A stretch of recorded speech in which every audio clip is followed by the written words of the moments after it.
যারা তালের রস বের করাটাকে সবচেয়ে কঠিন এবং সবচেয়ে ভয়ানক কাজ মনে করেন, আজকের ভিডিওটা তাদের জন্য। হ্যালো সবাইকে, কেমন আছেন সবাই? আশা করি সকলেই খুব ভালো আছেন, আমিও ভালোই আছি।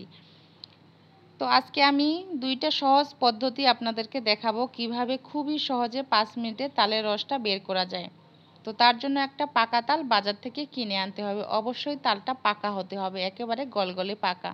দেখুন আমি একেবারে একটা পাকা তাল নিয়ে এসেছি এবং তালের খোসাটাকে ছাড়িয়ে নিচ্ছি। তার আগে যেই কাজটা করতে হবে, যারা এখনও আমার চ্যানেলটি সাবস্ক্রাইব করে দেননি তারা অবশ্যই আমার চ্যানেলটি সাবস্ক্রাইব করে দেন। আর যারা পেজটি এখনও ফলো করে দেননি তারা অবশ্যই পেজটি ফলো করে লাইক কমেন্ট শেয়ার করে আমার পাশেই থাকবেন। তো এখন যেই কাজটা করতে হবে, তালটাকে তালের বিচিটা 3 ভাগে ভাগ করে নিতে হবে। একটা তালের মধ্যে কিন্তু 3টা বিচি বেশিরভাগ সময় থাকে। আর তালটা আজকের খুবই ভালো ছিল, তালের পরিমাণে প্রচুর আঁশ ছিল, যার কারণে তালটা বড় সাইজের ছিল। তো এখন যে কাজটা করতে হবে, একটা ধারালো কাঁচি নিতে হবে। আমি একটা ধারালো কাঁচি নিয়েছি। এখন ধারালো কাঁচিটা দিয়ে এভাবে তালের আঁশগুলোকে কেটে নিতে হবে। কাঁচিটা কিন্তু অবশ্যই ভালো হতে হবে যেন কাটে। আর পুরাতন কাঁচি দিয়ে কিন্তু কাটতে পারবেন না। কাঁচিটা যদি ভালো হয় তাহলে খুব সহজেই কাটতে পারবেন। তখন আবার বলবেন যে আপু এমন একটা ভিডিও দিলেন যে আমরা পারলামই না, তখন আমাকে বকা দিবেন। কিন্তু কাঁচিটা ভালো হলে কিন্তু আপনি অবশ্যই কাটতে পারবেন। আমার কাঁচিটা ভালো ছিল বিধায় আমি খুব সুন্দর করে কাটতে পেরেছি।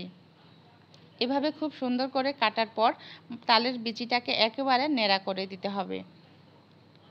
খুব সহজভাবেই কিন্তু এভাবে আপনারা তালের রসটা বের করে অনেক দিন ধরে তালের রস সংগ্রহ করতে পারেন।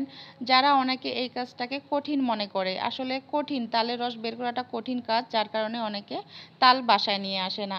তো আজকের এই ভিডিওটা দেখলে আপনারা অবশ্যই এভাবে তালের রস খুব সহজভাবে বের করতে পারবেন। তো আমি 2টা বিচির রস এভাবে বের করতেছি, আরেকটা বিচি অন্য একটা পদ্ধতিতে বের করব, সেটাও আপনাদেরকে দেখাবো। শেষ পর্যন্ত ভিডিওটা দেখতে থাকুন।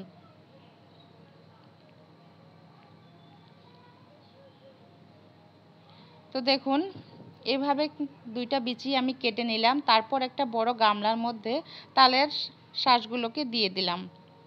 এখন হাতের মধ্যে অল্প অল্প করে পানি দিয়ে খুব ভালোভাবে হাত দিয়ে এভাবে চিপে চিপে নিতে হবে, রসটাকে বের করে নিতে হবে। আমরা যখন সাধারণত নর্মালভাবে তালের রস বের করি তখনও কিন্তু তালের মধ্যে একটু করে পানি দিতে হয়, নয়তো কিন্তু তালের রস বের করা যায় না। সেজন্য হাতের মধ্যে অল্প করে পানি দিয়ে এভাবে চিপে চিপে তালের রসটাকে বের করে নিতে হবে, যতক্ষণ না আঁশটা সাদা হয়ে আসে। এভাবে যখন আঁশটা সাদা হয়ে আসবে তারপর আঁশটাকে আমরা একটু সাইডে রেখে দেবো। সেই আঁশটা থেকেও কিন্তু আবার রস বের করা যাবে, সেটাও আমরা চিপে চিপে রসটাকে বের করে নেব।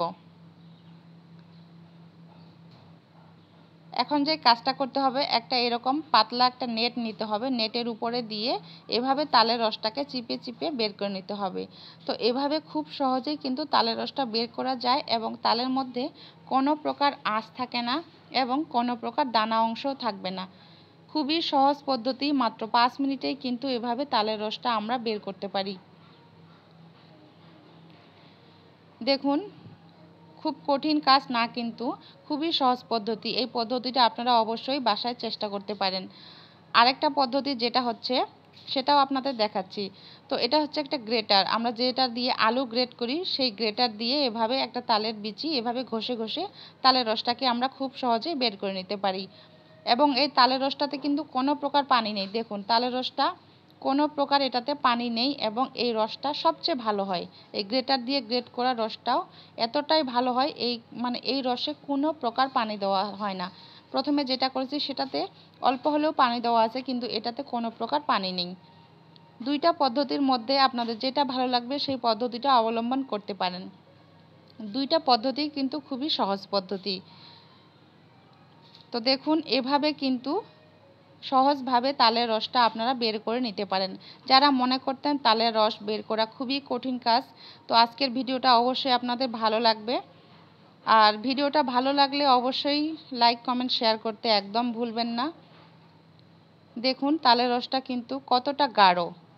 আমি খুব বেশি পানি দেইনি, অল্প পরিমাণ পানি দিয়েছি, যার কারণে তালের রসটা অনেকটাই গাঢ়। এভাবে কিন্তু তালের রসটা সংরক্ষণ করতে পারেন অনেক দিন ধরে। আশা করছি ভিডিওটা আপনাদের ভালো লেগেছে। ভালো লাগলে লাইক কমেন্ট শেয়ার করতে একদম ভুলবেন না। সবাই ভালো থাকবেন, সুস্থ থাকবেন। ধন্যবাদ সবাইকে।